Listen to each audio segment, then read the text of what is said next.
देश म्हणजे देशात अघोषित एनआरसी लागू झालाय का असा सवाल उद्धव ठाकरेंनी विचारला। मतदार यंत्रातून व्हीव्हीपॅट काढण्यावरही त्यांनी टीका केली। निवडणुका घेण्याचा फार्स करताच कशाला असा सवालही त्यांनी केला। दिल्ली दौऱ्यात त्यांनी पत्रकार परिषद घेऊन केंद्र सरकारवर हल्लाबोल केला।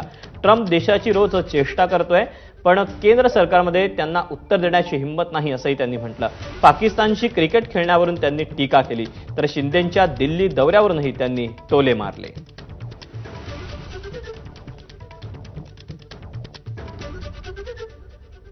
आता बिहारमध्ये जो काही एक मतदार याद्यांचा घोळ झाला त्याच्यामध्ये आता अंतिम निर्णय काय आलेला आहे कल्पना नाही, पण त्याच्यात आलं होतं की स्वतःची ओळख तुम्ही पटवून द्यायची मतदारांनी, बरोबर ना?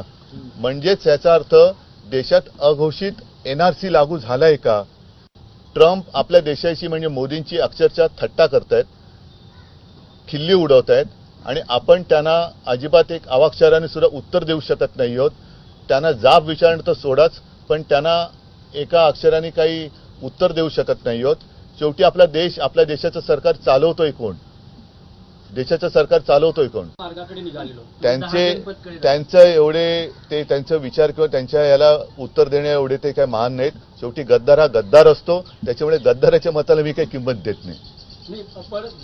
ठीक आहे, पुढे त्यांच्या मालकाला ते भेटायला आले असतील तर त्यांच्या मालकाला ते भेटायला आले असतील तर आपण त्याच्यावर काय बोलू शकतो?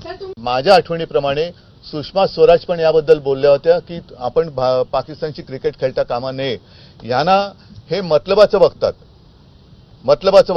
म्हणजे आपल्या इकडे आम्हाला म्हणजे आपल्याला सगळ्यांना देशप्रेमाचे सगळे धडे देतात आणि हे स्वतः म्हणजे अगदी जय शाह सकट आमच्या इथले पण मंत्र्यांची आणि इतर सुद्धा मंत्र्यांची मुलं बाळं दुबईला जाऊन पाकिस्तान बरोबरचा क्रिकेट सामना एन्जॉय करतात। हे देशभक्त असू शकत नाही, हे सच्चे देशभक्त नाहीत।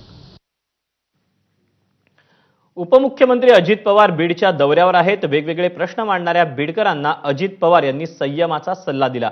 अजित पवार यांनी